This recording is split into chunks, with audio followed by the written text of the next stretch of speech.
그쪽은 아직 멀쩡해 보이는데 왜 여기까지 왔쇼? 자식들한테 무슨 잘못을 저질렀기에 벌써 내버려졌나 몰라. 그게 무슨 말이에요? 내버려지다니. 말 그대로 버려졌다 이거야. 뭐 자식들이 자주 오겠다고 그랬겠지만 그 말 믿지 말아요.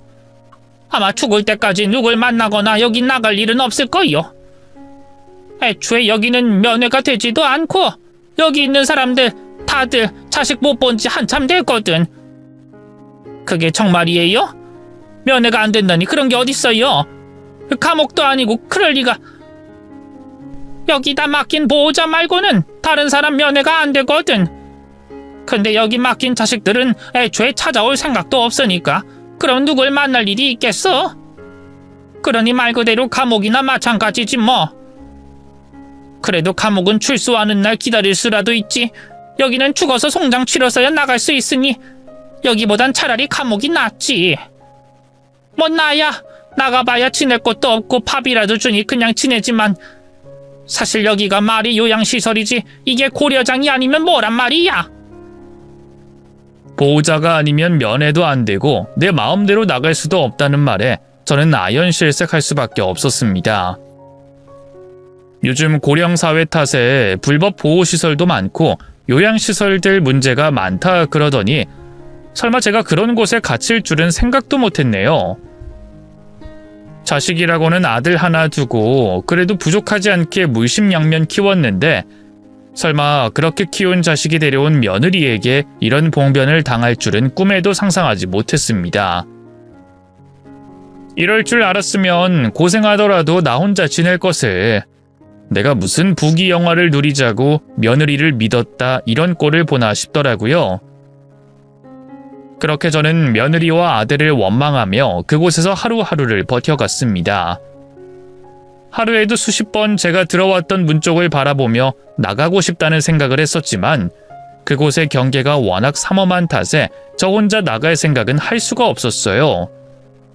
게다가 도망쳤다가 붙잡히면 한동안 방에만 갇혀 있어야 한다는데 그게 무서워서라도 저는 섣불리 움직일 수가 없었습니다.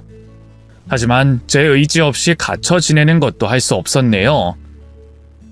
그렇게 매일 밤마다 저를 이곳에 버려둔 며느리를 원망하고 저주하던 저는 어느 날 드디어 결단을 내릴 수밖에 없었어요. 죽을 때 죽더라도 이대로 죽을 순 없다며 내 전 재산을 빼앗고 나를 이렇게 만든 며느리에게 꼭 복수를 해야겠다 싶었습니다. 그래도 한 달간은 며느리를 믿어보려고도 했습니다. 원래 그전에는 저한테 한없이 잘하고 착했던 며느리였으니 같이 살게 된 후로 뭔가 사이에 오해가 있었을지도 모르겠다 생각했거든요. 아들도 멀리 떠나 있는 상태에 혼자 시어머니 모시려니 지도 힘들었겠지. 지금도 사정이 있어서 잠시 나를 맡긴 거겠지 하며 며느리가 약속대로 저를 보러 올 거라 믿었습니다. 하지만 한 달이 넘도록 며느리는 한 번도 저를 찾아오지 않았어요. 머리로는 알면서도 마음으로는 조금이라도 며느리를 믿어보고 싶었던 저는 결국 실망을 할 수밖에 없었습니다. 그래서 더더욱 며느리에게 제대로 복수를 해야겠다 싶더라고요. 저야 이제 남은 건 늙은 몸뚱이와 목숨뿐이지만 그래서 더 잃을 것도 없고 오기만 남지 않았겠어요? 그래도 하나뿐인 자식의 처고 제 며느리니 용서를 할까도 싶었지만 내가 궁지에 몰리고 나니 자식이고 뭐고 그런 생각이 들지 않더라고요. 그저 늙은 노인네를 내다버린 것이 괘씸할 뿐이었죠. 그래서 저는 어떻게든 그곳을 나가 며느리에게 복수를 해야 했습니다. 물론 그곳을 나가는 일은 쉬운 일이 아니었어요. 제가 젊은 사람들처럼 몸이 민첩한 것도 아니고 밤낮 없이 현관을 지키고 있는 사람이 있다 보니 제 발로 저 문을 열고 나가는 건 불가능한 일이었거든요. 그렇다고 제가 죽을 때까지 거기 있을 순 없잖아요. 그래서 저는 그곳에서 몇 달을 지내며 숨죽여 상황을 살폈습니다. 그리고는 결국 한 가지 수를 생각해냈어요. 매달 그곳에 빨래를 수거해가는 차가 오는데 그때 빨래가 담긴 카트가 그대로 트럭에 실려 나가거든요. 그래서 저는 그때를 노려 카트에 타 있다가 숨어 나가기로 생각했습니다. 물론 위험 부담이 큰 일이었지만 그것 말고는 거기를 나갈 수 있는 방법을 찾을 수가 없었어요. 나간다고 해도 산속 깊이 인적도 없는 그곳을 돈 한 푼 없는 제가 어떻게 벗어날 수 있겠어요. 그래서 저는 들킬 때 들키더라도 모험 한번 해보자 하는 생각에 결국 제 계획을 실행에 옮기기로 했습니다. 그리고 다행스럽게도 제 계획은 무사히 성공할 수 있었죠. 옷더미에 몸을 숨겨 트럭에 숨어 탄 저는 그 길로 도로를 달리는 트럭 안에서 숨죽여 때를 기다리고 있었습니다. 다행히도 트럭은 산길을 벗어나 도시로 향했고 저는 트럭이 중간에 휴게소에서 멈춘 틈을 타 트럭 안을 빠져나올 수 있었어요. 그리고는 아무나 붙잡고 가는 데까지 좀 데려다 달라 사정을 했죠. 저기요, 죄송한데 제가 늦장 부리다가 고속버스를 놓쳐서요. 그래서 짐이랑 휴대폰이랑 다 두고 내리는 바람에 지금 어떻게 할 방법이 없는데 혹시 서울 쪽으로 가시는 거면 가시는 길에 저 좀 내려주실 수 있으실까요? 가시는 길까지만 얻어 타게 해주시면 감사하겠는데 집에 도착하면 꼭 살해할게요. 아유, 할머님, 어쩌다 혼자 남으셨어요. 세상에, 저희가 어떻게든 도와드릴 테니까 걱정하지 마세요. 워낙 흉흉한 세상이다 보니 일면식 없는 나를 도와줄 사람이 있을까 했는데 다행히 제 처지가 안쓰러워 보였던 건지 저를 도와주겠다는 사람들이 있더라고요. 몇몇은 가는 방향이 달라 도움받지 못했지만 차비를 쥐어주며 제가 무사히 집에 도착하길 빌어줬고 다행히 한 분이 자신들과 가는 길이 같다며 저를 집 근처까지 태워다 주시기로 했습니다. 그냥 가시는 길 근처에 내려달라고 하는데도 굳이 시간을 써서 저를 배려해주는 모습에 저는 눈물이 날 것만 같았어요. 자식들조차 부모를 버리는 마당에 이런 나를 돕는 사람도 있구나 싶었거든요. 그렇게 일면식 하나 없는 분들의 도움을 받아 아들의 집으로 갈 수 있었던 저는 떨리는 마음으로 도어락을 눌렀습니다.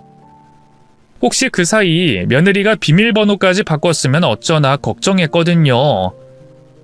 하지만 다행히도 비밀번호는 제가 알고 있던 그대로였고 저는 비어있는 집으로 무사히 들어갈 수가 있었습니다. 아마 며느리는 제가 그곳을 벗어나 집을 다시 찾아올 거라는 생각도 하지 못했겠죠. 기껏 시설을 도망 나와 다시 찾아온 곳이 나를 내버린 자식들 집이라니 황당하시겠지만 당시 저는 달리 갈 곳도 없고 다른 방법이 없었어요. 전 재산 전부 며느리에게 넘긴 탓에 수중엔 돈도 없었고 며느리에게 복수를 하기 위해서라도 일단 준비는 필요했습니다. 그렇게 집 안으로 들어간 저는 며느리가 저를 시설에 집어넣으며 가져가 버린 제 가방을 찾을 수 있었어요. 귀찮았던 건지 뭔지 다행히 버려지지 않고 창고방에 처박혀 있더라고요.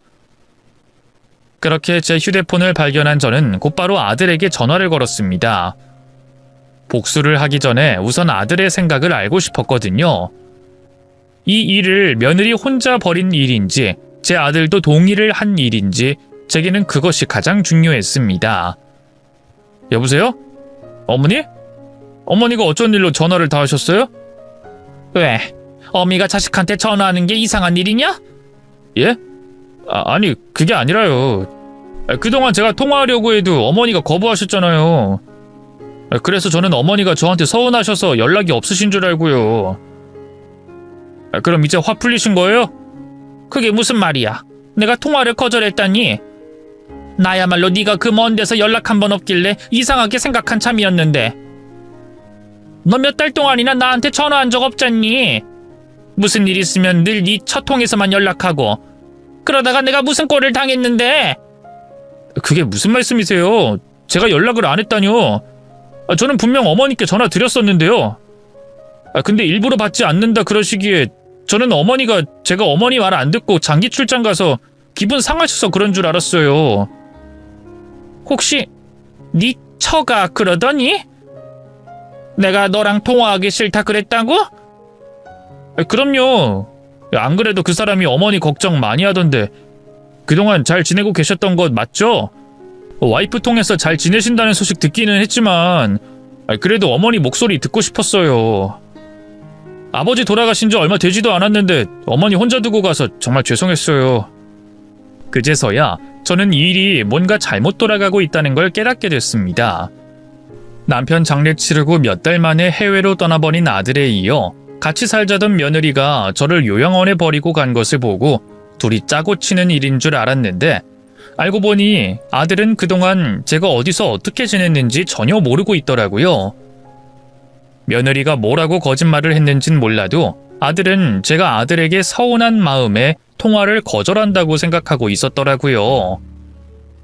그래서 어쩔 수 없이 며느리를 통해서만 제 소식을 전해 들으며 제가 잘 지내고 있는 줄만 알고 있었답니다. 아이고, 우리가 다 속았구나. 너나 나나 그 기집애한테 속은 거야. 어머니, 무슨 일이에요? 와이프가 뭘 어쨌길래요? 왜 그러세요? 네 처가 나 모시고 살겠다고 집 팔아 전 재산 달라 그러더니 돈 받자마자 나를 고려장 시켜버린 것 아니니? 사람도 안 다니는 산속에다 버려다 놓고 한 달 넘게 찾아오지도 않았단 말이야. 그래서 나는 너도 같은 속셈인 줄 알고 자식 잘못 키웠다 후회했는데 다행히 너는 모르고 있었다니 참 다행이다. 그게 무슨 말이에요, 어머니? 그 사람이 어머니를 요양병원에 보냈다고요? 설마 뭔가 있었던 거 아니에요? 너는 내가 거기서 어떻게 지냈는지 몰라. 겨우 굶어 죽지 않게 밥만 주고 밖으로 나가지도 못하게 하는데 거기가 감옥이랑 뭐가 다르니? 거기 있는 노인들이 그러더라. 자기들 데려다 놓은 가족들은 한 번도 자기들을 찾아온 적이 없다고. 거기가 바로 현대판 고려장인 거야. 그 애가 정말 아무것도 모르고 그런 데다가 나를 보냈겠니? 너를 뭐라 구슬려 속였는진 모르겠지만 그 애는 나를 거기서 말려 죽일 생각이었겠지.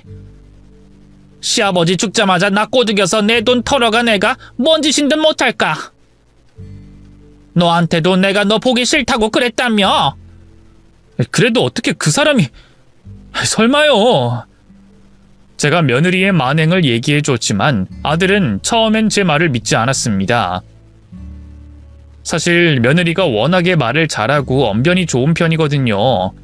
여기저기 강연하러 다니며 말로 밥 벌어먹고 사는 애라 말 잘하는 거야 저도 알았지만 이제 와서 생각해보니 그동안 제가 그 애에게 가스라이팅을 당했던 거구나 싶은 겁니다. 제가 의심하면 오해라며 저를 되려 이상한 사람으로 만들어버리고 자기는 늘 착한 사람인 척 가면을 쓰고 살았던 거죠. 저도 그렇게 속았으니 며느리의 참모습을 알지 못하는 아들 입장에서는 제가 며느리를 오해한다고 생각할 수밖에요. 그래서 저는 며느리의 실체를 세상에 알리고 싶었습니다. 내 아들도 속고 있는 걸 보니 세상 사람들도 그 여우 같은 며느리에게 속고 있는 게 분명하다 싶더군요. 그렇게 저는 제 며느리의 실체를 밝혀내고 그 아이의 인생을 망치기로 했습니다. 그렇게 마음은 먹었지만 사실 그렇다 한들 제가 할 수 있는 일은 별로 없었습니다. 그래서 저는 제가 할 수 있는 일을 하기로 했어요. 며느리가 다니는 강연장들을 쫓아다니며 1인 시위라도 해서 그 애의 실체를 밝혀야겠다 생각했죠. 그래서 저는 가진 돈을 털어 현수막을 하나 맞췄습니다. 현수막에다가 붉은 글씨로 늙은 시모 전 재산 훔치고 산속에 내버린 현대판 고려장한 며느리라 적어 인쇄를 했습니다. 그리고는 며느리가 강의를 하는 행사장으로 찾아갔어요. 현수막을 몸에 감은 저는 한창 강의 중인 그곳에 뛰어들어가 사람들 앞에 외쳤습니다. 다들 저 여자 말 믿지 마세요. 시간 들고 돈 들여 들을 만한 말이 절대 아니에요. 시모 속여서 재산 갈취한 여자 말을 뭐하러 듣습니까? 저 애가 내 며느리인데 나랑 아들 사이를 이간질해서 찢어놓고는 그 사이에 내 전 재산을 훔치고 나를 산속에 버려버린 사람이에요. 아주 몹쓸 쓰레기라고요. 갑자기 뛰쳐들어온 제 모습에 며느리는 몹시 당황스러워했습니다. 어머님? 어머님이 여긴 어떻게... 대체 여기까지 어떻게 오셨어요? 아니 지금 뭐 하시는 거예요? 제가 집으로 찾아오지 못할 거라 생각하고 비밀번호도 바꾸지 않은 애가 설마 제가 다시 지 앞에 나타날 거라 예상이나 했겠어요. 아마 제가 그 무시무시한 곳을 어떻게 빠져나왔는지, 앞으로 제가 무슨 짓을 할 수 있을지 그 애는 전혀 예상하지 못할 겁니다. 내가 남편 그늘에 자식한테만 기대 살 아무 힘없는 노인이라 생각한 것이 그 애가 저지른 가장 큰 실수겠죠. 어떻게 오긴? 니년 인생 망치려고 감옥에서 도망쳐 나왔지? 왜? 내가 다시는 네 앞에 나타나지 않을 줄 알았냐? 그런 산속에 박아두면 내가 거기서 그대로 죽어줄 거라 생각했어? 그렇게 생각했다면 너 나를 아주 한참 잘못 본 거야. 내가 집에서 살림만 했지만 지난 세월을 허투루 산 건 아니거든. 노인이 하늘 품으면 무슨 짓까지 할 수 있는지 어디 한번 제대로 보여주마. 내가 내 모든 걸 걸어서라도 니년 인생 앞길 막아줄 거야. 네 실체를 세상에 까발켜 줄 테니까 어디 술술 잘 풀리던 네 인생 어디까지 나락으로 떨어지나 한번 보자. 안타깝게도 강연장에서 쫓겨나야 했지만 제가 쫓겨난 뒤로 몇몇 사람들이 강연장을 나오는 걸 보니 제 노력이 영 의미 없는 짓은 아니다 싶었어요. 그래서 저는 그 후로도 매일같이 며느리를 쫓아다니며 몸에 현수막을 걸고 혼자 1인 시위를 해나갔습니다. 그러는 사이 행사 관계자에게 쫓겨나고 경찰이 출동하고 별별 일이 다 있었지만 저는 절대로 포기하지 않았어요. 그렇게 제가 매일 며느리를 따라다니며 회방을 놓자 슬슬 반응이 오는 듯 했습니다. 하루에도 몇 항이나 강의를 다니던 며느리가 결국 일이 줄어들기 시작했는지 저한테 먼저 연락이 왔더라고요. 어머님, 진짜 미치셨어요? 지금 어머님 때문에 일 다 끊긴 거 아세요? 이러다 저 망하면 저 가만히 안 있을 거예요. 어머님 명예훼손으로 신고할 거라고요. 오호라, 그래. 신고하려면 어디 신고해봐라. 나야말로 너 가만히 안 둘 거니까 신고하려면 해. 너 그동안 내 전화 다 피하더니 그런 말 하려고 연락했냐? 그럼 어디 전화 온 김에 나 할 말도 좀 하자. 너 내 돈 언제 뱉을 거야? 나 내다 버렸으면 내 돈도 돌려줘야지. 모시겠다고 집 팔아서 돈 가져가 놓고 그건 왜 안 주는 거야? 사기로 신고하기 전에 나한테서 가져간 돈이나 뱉어내 이거사. 돈은 무슨 돈이요? 제가 어머님한테 무슨 돈을 받았는데요? 어머님 치매 걸리셨어요? 저는 그런 돈 모르니까 딴소리 하지 마시고요. 어머님 지금 하는 짓이나 그만하세요. 아들까지 버리고 가서 혼자 된 노인네 걱정돼서 요양병원에 모셔놨더니 며느리한테 이딴 짓이나 하고 미쳤어. 너야말로 네가 나한테 한 짓 알면 내 아들이 가만히 있을 줄 알아? 너 이혼당하는 거 시간 문제야. 그래? 근데 당신 아들이 당신 말을 믿을까 내 말을 믿을까? 남편 죽고 우울증 앓는다던 노인네 치매 왔다고 하면 그만이지. 그땐 내가 아니라 당신 아들이 당신을 내다버릴걸? 얘가 말하는 것 좀 봐라. 네가 기어이 네 본색을 드러내는구나. 너 처음부터 내 등쳐먹을 생각에 이랬던 거 누가 모를 줄 알아? 내 아들의 나까지 모자라서 세상 사람들까지 그 혀로 꼬여내려는 거 내가 모를 줄 알았냐고? 너 이런 실체 내가 세상에 까박힐 거니까 앞으로 다른 일에서 먹고 살 생각해라. 내가 너 인생 아주 종치게 만들어주마. 아이고, 다 늙은 년이 그런 말 한다고 누가 무서워할 줄 알고? 당신이 뭘 할 줄 안다고. 그래봤자 사람들은 내 말을 믿을걸? 혼자서는 아무것도 못하는 당신 말 믿어줄 사람 아무도 없다고. 그 애는 저를 끝까지 기만하며 저를 무시했습니다. 제가 남편과 아들 없이는 아무것도 못하는 팔푼이라며 제 말을 믿어줄 사람은 없을 거라 확신하더군요. 그래요. 제가 생각해도 힘없는 제 말을 믿어줄 사람이 많을 거라 생각하진 않았습니다. 아들도 제 말을 쉽게 믿지 못하는데 남들은 오죽하겠어요. 그래서 저는 그 통화 내용을 전부 녹음했습니다. 제가 스마트폰을 쓸 줄 모르는 걸 아는 며느리는 설마 제가 통화를 녹음하고 있을 줄 몰랐겠죠. 그런데 아들이 제 말을 아주 안 믿었던 건 아닌지 며느리와 전화할 때 녹음을 하라고 방법을 알려주더라고요. 그래서 저는 그렇게 녹음한 내용을 아들에게 보내줬습니다. 그러자 아들은 자기 처의 본색을 알고 깜짝 놀라 했어요. 그동안 며느리가 아들 앞에서는 둘도 없는 효부 마냥 굴었다고 하더라고요. 제가 요양원에 있었다는 것도 제가 치매기가 있어 집에 혼자 두는 게 걱정되어 잠시 맡긴 거라고 잘도 거짓말을 했더라고요. 아들도 뭔가 이상하다고 생각은 했지만 평소 워낙에 잘하던 며느리였기에 설마 자기 아내가 자기 어머니에게 해코지를 하리라 생각하지 못했었답니다. 그런데 제가 직접 며느리의 망언을 녹음해 들려주니 아들도 며느리의 실체를 알게 된 거죠. 그 길로 아들은 한국으로 들어왔고 저는 아들과 함께 며느리를 노인학대로 고소했습니다. 그리고 아들은 동시에 이혼 소송을 진행했어요. 그러자 며느리는 설마 제가 이렇게까지 할 진 몰랐는지 갑자기 제 앞에서 내숭을 부리며 청승을 떨더라고요. 어머님, 정말 왜 그러세요? 제가 그렇게 미우셨으면 그냥 직접 말씀하시지. 정말 이렇게까지 하셔야겠어요? 저는 어머님한테 정말 잘하고 싶었던 건데 어떻게 그런 제 진심을 이렇게 폄하하실 수 있으세요? 어머님, 설마 제가 돈 몇 푼이 탐이 나서 어머님을 정말 어떻게 하려고 했겠어요? 어쩜 그렇게 눈 하나 깜빡이지 않고 연기를 잘 하는지 하마터면 저도 그 가식에 또 속을 뻔했네요. 하지만 이번엔 아들이 속지 않았습니다. 이미 제가 어느 시설에 있었는지 확인한 아들이 그 시설이 이상한 곳임을 알고 그 시설을 신고까지 했거든요.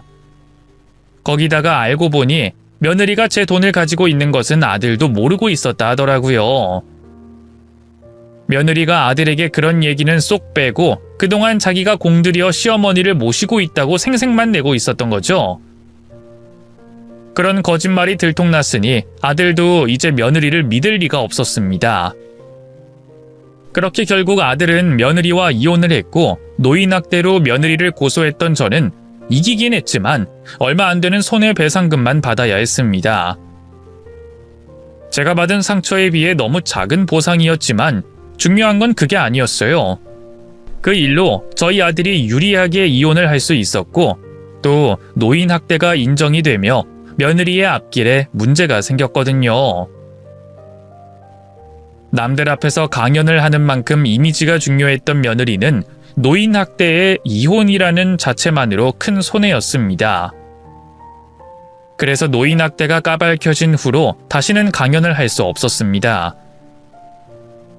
그렇게 강의 다니며 잘 나가던 며느리는 하루아침에 백수가 됐고 심지어 돈을 주고 강연을 들었던 사람들이 때로 고소를 하는 바람에 그동안 강연으로 벌었던 돈을 손해배상으로 갚아줘야 할 지경이 됐다고 들었어요. 그동안 자기가 벌었던 돈을 다 뱉어야 하는 거죠. 거기다 투자라면서 오피스텔 얻어 전세 돌려막기로 돈을 벌고 있었는데 갑자기 돈줄이 막혀 전세금을 제때 내어주지 못해 소송에 들어가고 오피스텔도 넘어가게 생겼다 그러더라고요. 그래서 돈이 없다고 저희 아들에게 줘야 할 이혼 위자료도 제때 주지 못해 또 법원에서 만나게 됐죠. 먹고 죽을래도 돈이 없다고 제 아들에게 사정을 하고 있다는데 제가 고생한 걸 알게 된 아들은 봐줄 생각이 없다고 합니다. 자기는 돈 몇 푼에 시어머니 팔아먹을 생각을 해놓고 선처를 바라는 것부터가 도둑놈 심보가 아닌가 싶네요. 어쨌든 저는 아들과 오해를 잘 풀었고 여우 같은 며느리에게 복수도 할 수 있었네요. 겪지 않아도 될 일을 겪어 가슴이 아프지만 그래도 이번 일로 저도 깨달은 게 많아요. 앞으로는 이런 일 당하지 않기 위해서라도 누군가에게 의지하지 않고 제 힘으로 살아보려 노력 중입니다.